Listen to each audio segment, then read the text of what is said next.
I'm Dr. Orion Taraban, and this is Psych Hacks, Better Living Through Psychology. And the topic of today's short talk is shared interests are overrated.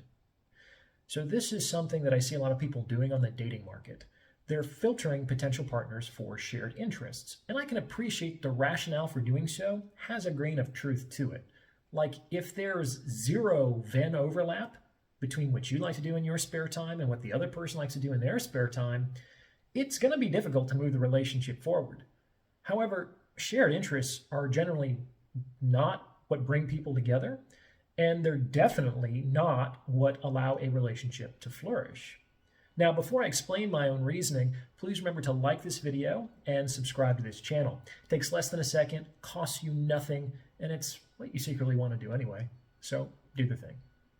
Here's the situation. A person's interests are facts. I like reading, hiking, dining, and meditating.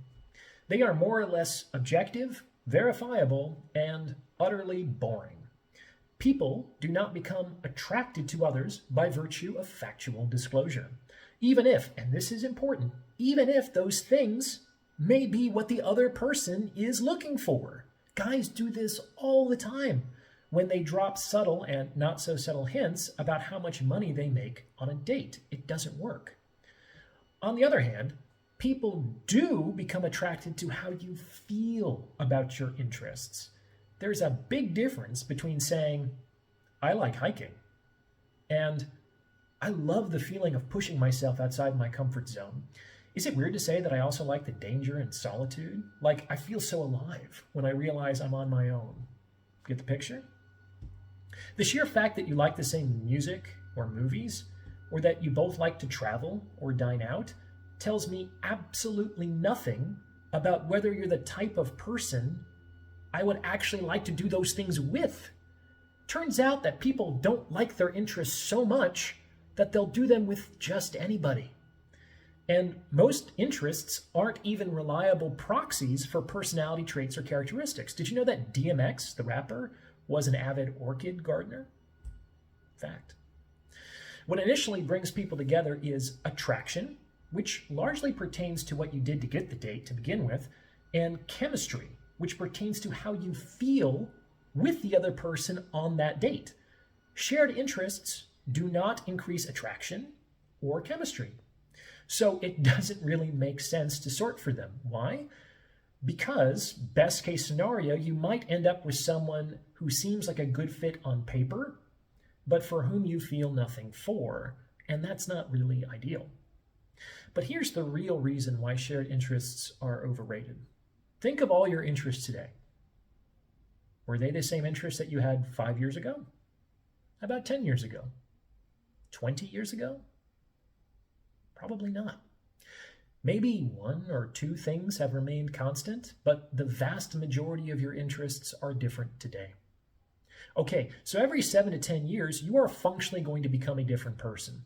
And every 7 to 10 years, your partner is functionally going to become a different person.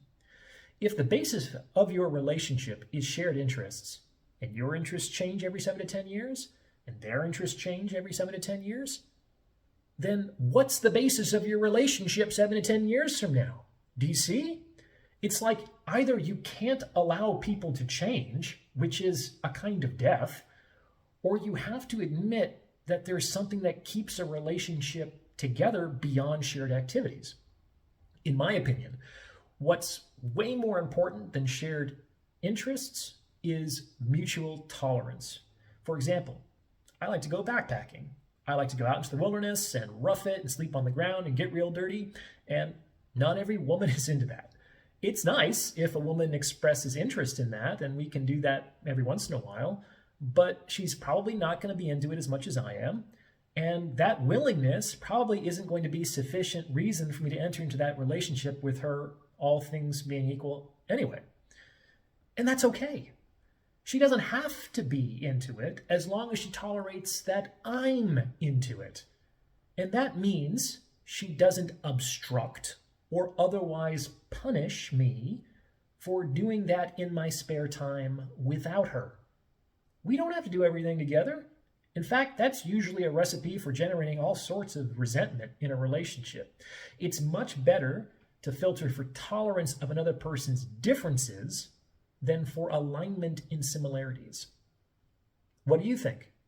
Please let me know in the comments below, and thank you for listening.